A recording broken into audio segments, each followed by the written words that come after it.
Here's the thing. I once was on a boat and I had like this really nice risotto. You know what a Hmm. risotto is, right?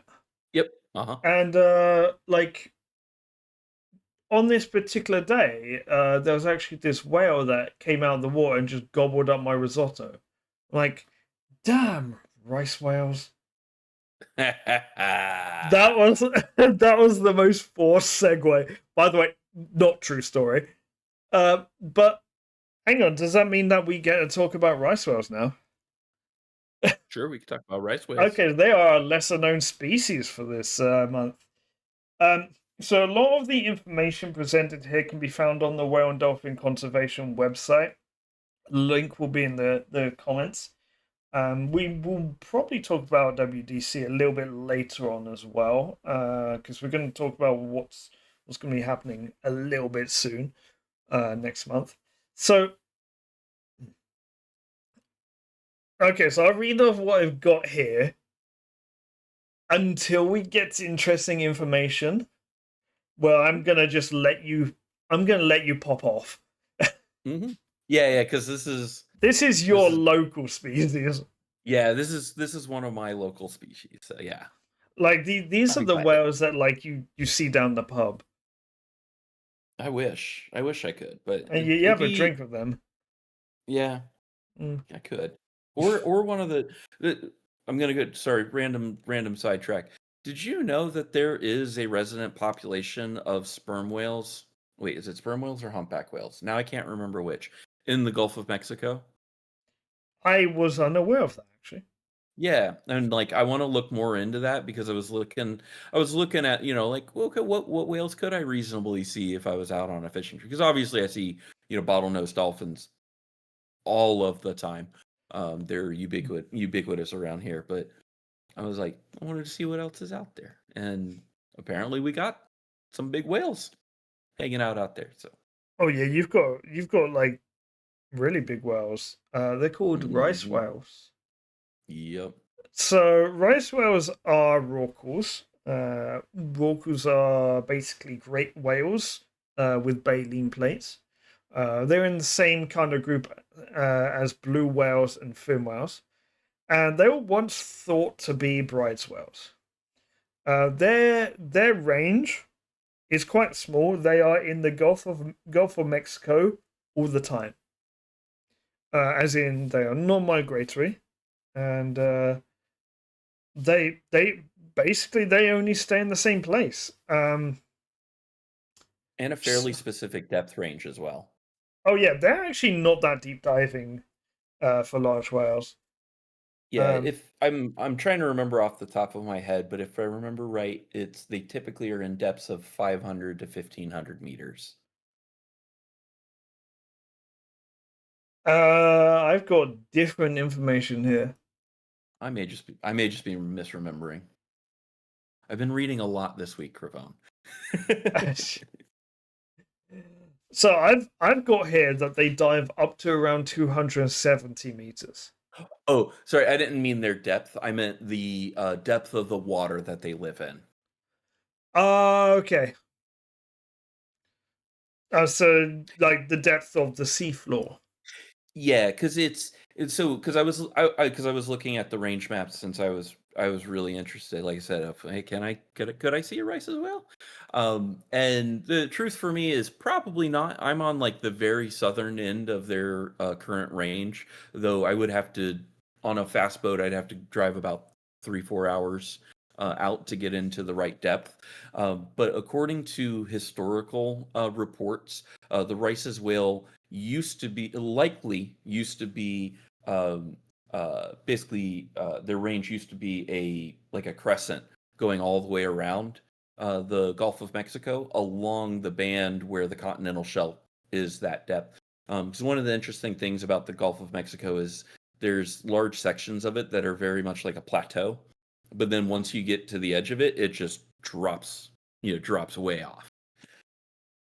And so it's right along where that edge is where the drop off is. Like that's where their like maximum range is. If they get to that drop off, they're not going any further out than that.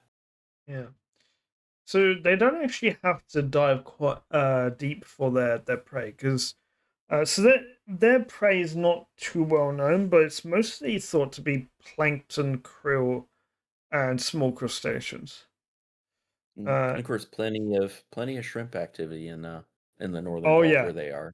oh yeah, like that's a part of the world that's quite known for shrimping, Yeah, if and I'm not I mistaken. have I have done some fishing up in up near where their range is, and like there's it's very good fishing grounds. Like there's a lot of tuna, like yellowfin tuna up there. There's red snapper. It's a really healthy fishery up there. Yeah. So identifying them is actually not that easy. Um, other than the fact that you know that they lived there. Um, so not too much is known about them, but they are very streamlined with a flat head that has three ridges. And usually the ridges can be a bit of a giveaway when big whales like this are on the surface. They can be what differentiates one from another. Um, and they have a dorsal fin that is larger than most other great whales. Um, do you want to take away the interesting information? Yeah. I'm letting you pop Um, off now. yeah. So the Rice's whale, like you said before, it was once thought to be a subspecies of the Bride's whales, as a localized population to the Gulf of Mexico. It was designated as an endangered species, I believe, in 2014, by the by NOAA or by the U.S. government, but it wasn't officially classified as its own species until 2021. In 2019, a deceased individual washed up in the Everglades National Park, which is in the southwest coast of Florida. So you kind of have like the Keys that are kind of acting as a little catch basin. So that with the range for the Rice's whales being far to the north of that, it likely followed the currents south along the coast before washing up there in the Everglades. And then they took the body, buried it, allowed it to decompose, and then they dug it up and sent the skeleton to the Smithsonian, where then it was cataloged and officially described, and there was enough physiological differences to be able to classify the Rice's whale as its own species in 2021, which it had long been suspected to be its own species, but they didn't have that skeleton to be able to do the holotype and officially describe the species, because you have to be able to.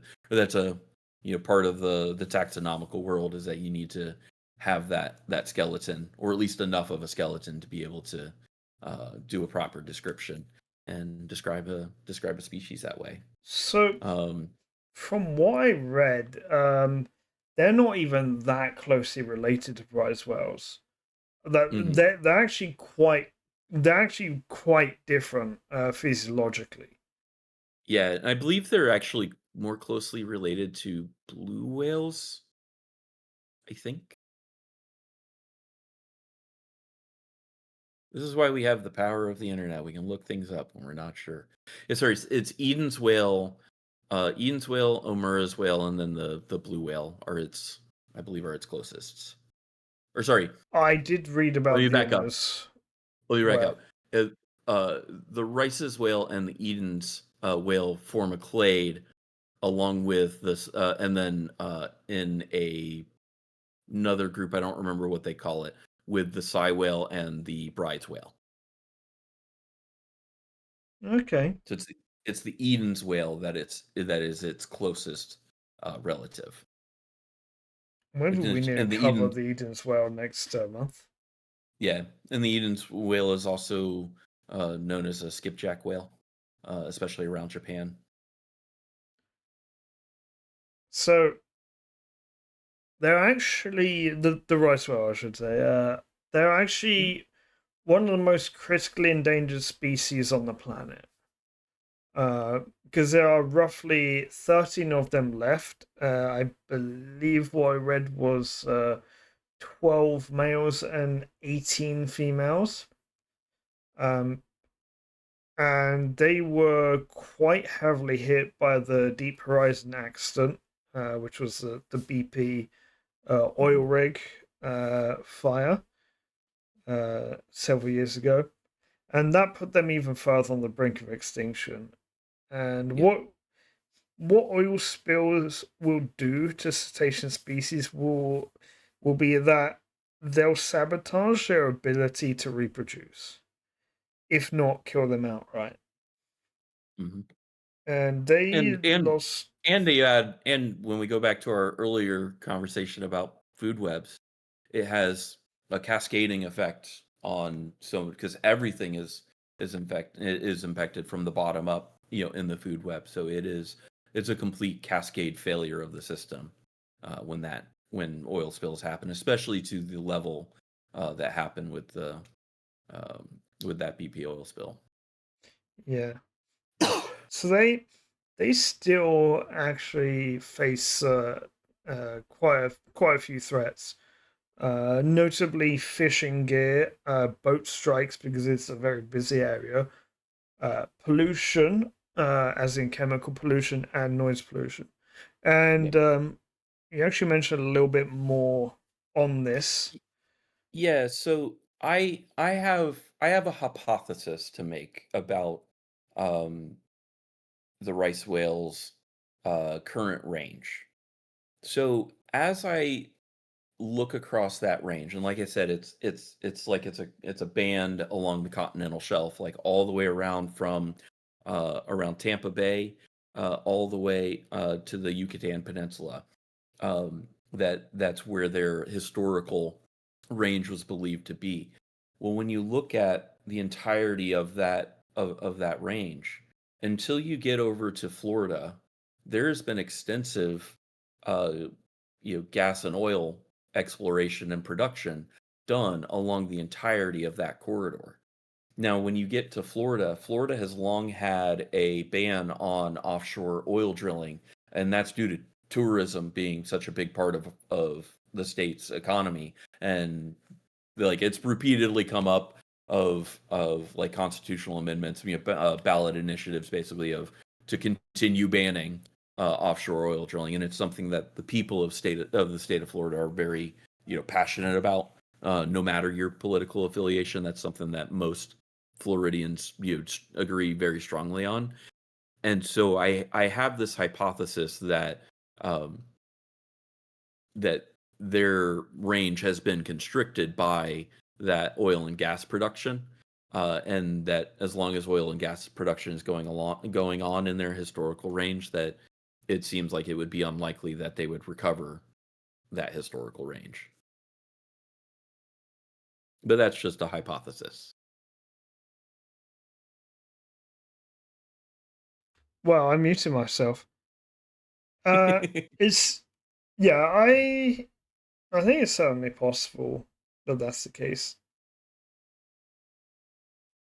And it also plays into just all of the other things that we've talked about of like, especially like noise pollution and all of that and how all of that affects not only our cetaceans, our whales and our dolphins, all of our mammal friends in the sea, but all of the food sources and everything else. And it's and sometimes that's even double edged because like when you talk about fishing and especially off of Louisiana, there are so many oil platforms, but the oil platforms are also hotspots for life. Much in the same way that for a whale fall, that even after all of the resources have been exhausted, that just being structure, provides an environment for for life to exist, and the oil platforms, you know, do the same as well. You see large amounts of wildlife that congregate around these oil platforms. Yeah. So, do you have anything more on rice wells? Um, I don't think so. I think I pretty well covered that other than It's my new favorite whale because I didn't know about it until we really And started digging in on. I imagine it being a local whale as well. Hmm. Yeah, and because in the Gulf of Mexico doesn't really have any other unique whale or dolphin species to the best of my knowledge. Like we have melon-headed whales. Obviously we have bottlenose dolphins more than we need, to be honest. But It- it does make it nice for tourism. Yeah. Um, Here's a Floridian complaining about diversity, I know, right? biodiversity. Look, I American don't know, let's Australia see. over there. Yep, I'm like 3 months away from the falling iguana warnings, okay? Oh my. Okay, I'm gonna have to ask that another time.